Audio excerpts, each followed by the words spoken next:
Welcome to The Explainer. So, if you've been paying attention to the creator economy lately, there is this massive wave of panic sweeping across the platform right now. In less than 6 months, YouTube is flipping the switch on literally one of the most drastic monetization updates we have ever seen. They are fundamentally changing the rules of the game. For years, the barrier to entry has been tough but steady. Well, now, that wall is getting twice as high. So whether you're an aspiring creator or just a focused learner who is fascinated by the mechanics of the digital economy, you absolutely need to understand exactly what is happening, why it's happening, and how this entire landscape is about to shift. Let's dive right into this. We're going to cover the new monetization criteria, the specific danger for shorts creators, the premium light silver lining, and finally, exactly what you should do right now. 20 million. Just take a second and let that number sink in. That is the new, absolutely staggering requirement for short-form views that creators are going to be forced to hit in a really tight window. To put that into perspective, the vast majority of creators struggle to hit even a tiny fraction of that. This number represents a massive new barrier to entry that's about to lock thousands of potential creators out of earning ad revenue. So let's break down exactly where this number fits into the new rulebook. All right, Section 1, the new monetization criteria. The requirements are doubling. As the platform has gotten more and more saturated with creators, YouTube has clearly decided to raise the stakes. And they aren't just tweaking the requirements. Under the old policy we've known for years, you needed 4,000 hours of valid watch time on long-form content or 10 million shorts views in a 90-day window. Now, think about the stark reality taking effect on February 1st, 2027. You're going to need 8,000 hours of watch time, or that massive 20 million shorts views benchmark. The actual effort required? It literally just multiplied by 2. Now, there is one tiny saving grace here, which is that the subscriber baseline of 1,000 remains completely unchanged.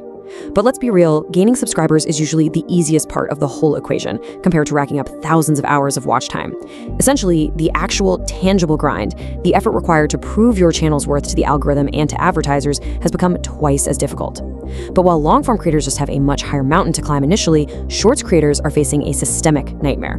Which brings us to Section 2, the danger for shorts creators, the 90-day trap. So, doubling the view requirement is rough, for sure, but it's really only half the problem.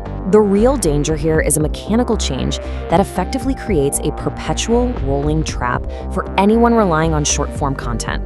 Under the new rules for shorts, your monetization isn't just this permanent status you unlock and keep forever.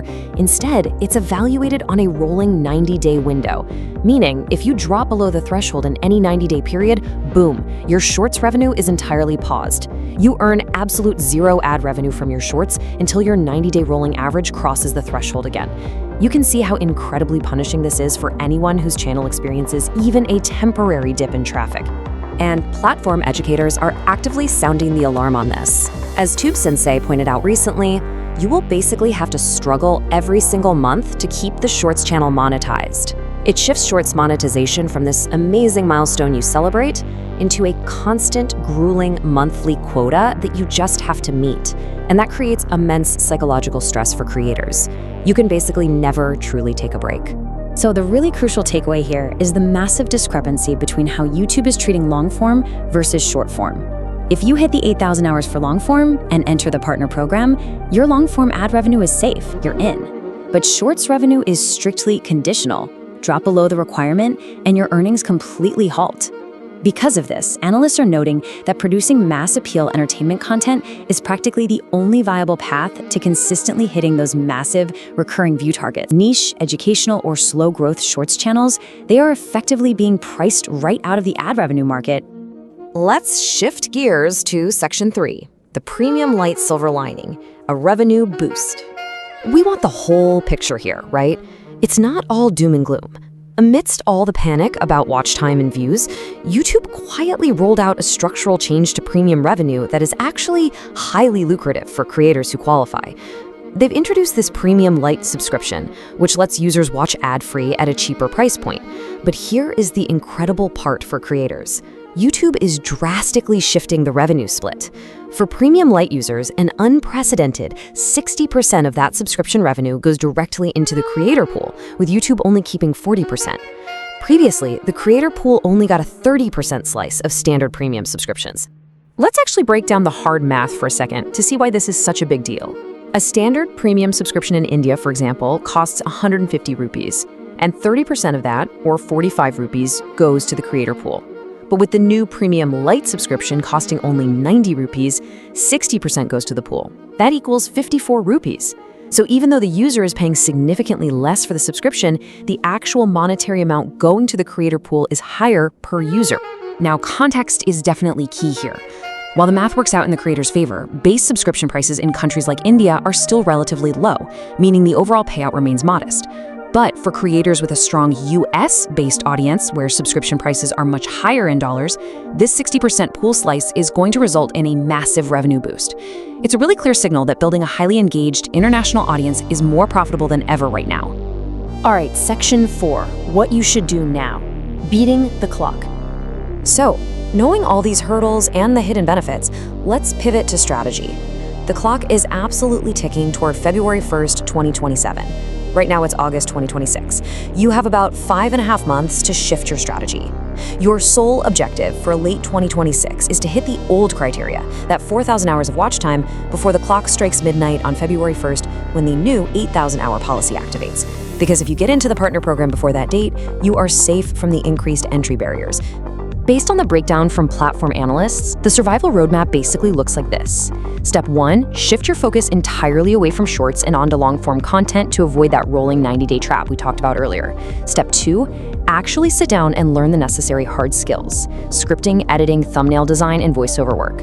Long-form requires much higher retention. And Step 3, sprint to reach the old monetization target of 4,000 hours before the deadline hits. And this strategic pivot is practically universal advice right now. Educator Chad Groh summarized it perfectly when he said, "Don't waste your time on shorts. Start working on long videos."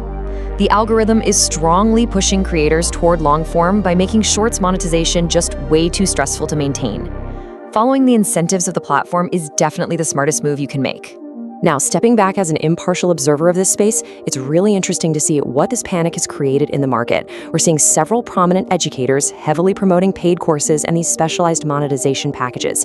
Apps are pushing huge flash sales, like 50% off with promo codes, promising to teach algorithm secrets or even manage your channel's watch time for a fee, with money-back guarantees if they fail to get you monetized. So for the focused learner, the takeaway is pretty clear. The desperation to beat this 2027 deadline has created a booming secondary market for shortcuts.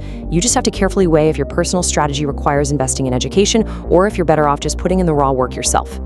The digital landscape is literally shifting right under our feet. The barrier to entry is doubling, the pressure on shorts creators is compounding every day, and that deadline is fast approaching. So, I'll leave you with this question to chew on. Will you race against the clock to monetize your channel before the rules change, or does this update force you to change your entire strategy? Thanks so much for joining me on This Explainer, and I'll catch you next time as we continue to decode the systems that shape our world.